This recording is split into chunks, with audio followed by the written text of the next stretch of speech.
So back in January, when the current administration came into power, immediately what they started talking about and who they started targeting were trans people, specifically at that time trans people in the military.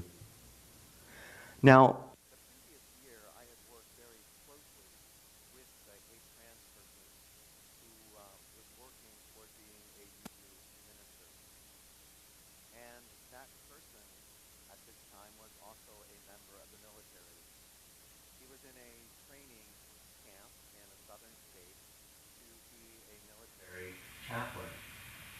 so as the news started to suggest that trans people might be removed from the military, I thought, I need to text him and make sure he's okay.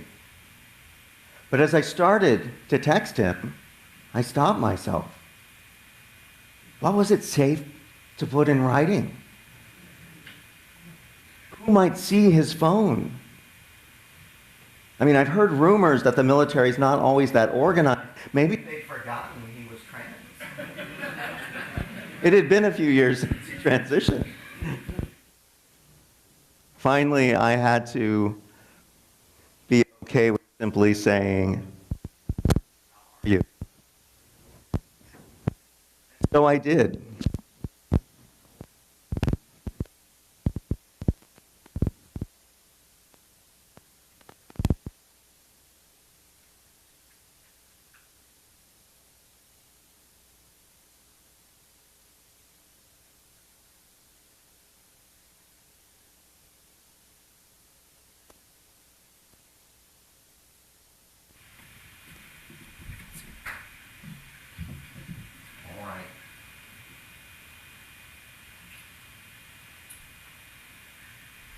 Part of life is being flexible, right? We certainly can be flexible.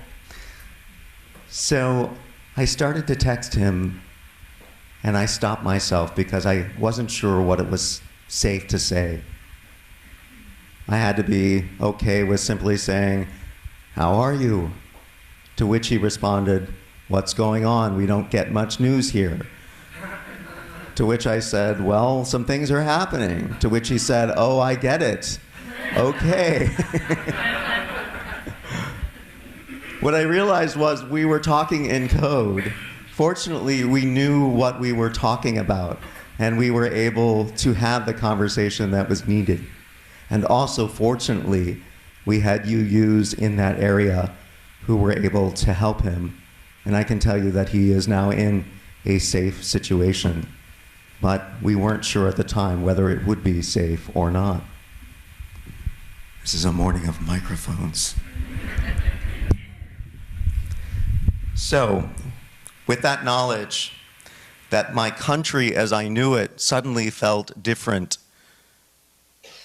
I sat for a while after we were done with that conversation, and I began to wonder, where was I living? What year was it? It felt like a movie. The idea that I had to speak in code to someone for fear of what might happen. We are currently living in a time when our systems are trying to punish people who are different. And that was why I felt like it was so important this morning that we let into our souls the lives of people who have been lost in the last year because of violence.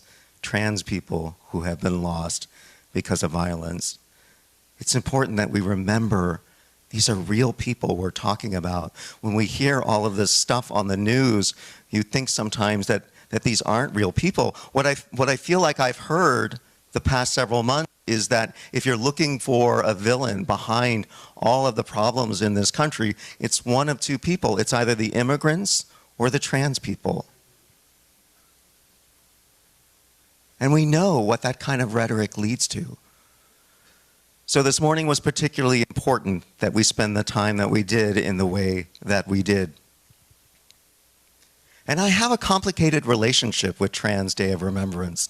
Several years ago, I was at a Trans Day of Remembrance service with a trans colleague. It was a beautiful service, sorrowful in its way, but also uplifting. And as we were leaving, I noticed he had a very strange look on his face that I couldn't quite read. And so I said to him, I said, what's the matter? Didn't you like the service? Or I know it was sad, but he said, no, it's not that. It's just that once again, it feels like trans people are more important in our deaths than in our lives. That kind of knocked me down when he said that. This was at a time, as I said, maybe about 10 years ago, before the education around trans and non-binary people had really worked and done its work on people in our communities. And it did feel like the only time that we acknowledged trans people the entire year was for Trans Day of Remembrance. And I vowed then and there that in my ministry, I would make sure that there were other times where we were acknowledging trans lives. And fortunately, since then, Trans Day of Visibility in the spring has become something that we more commonly acknowledge, and we will this year as well.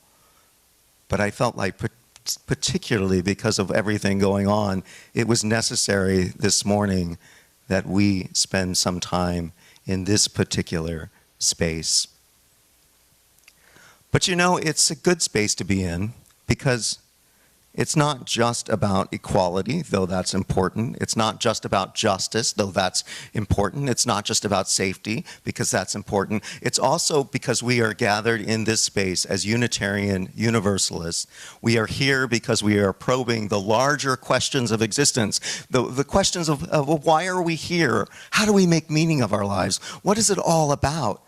And I believe that when we look at queer and trans theology, we get some answers to these questions, answers that actually energize and uplift us and take us into the next chapter of who we need to be.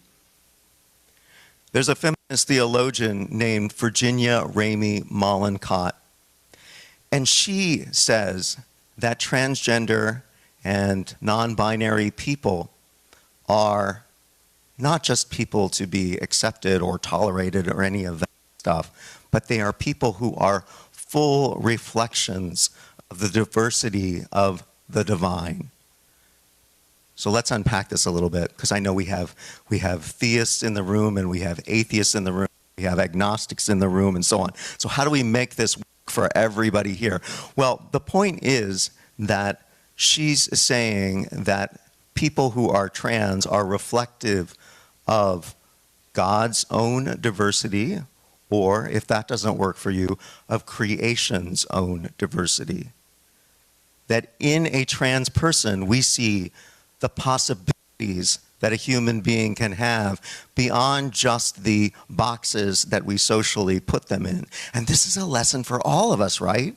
Because we are more than what society tells us. We are whatever we authentically feel called to be in this world. So many possibilities there.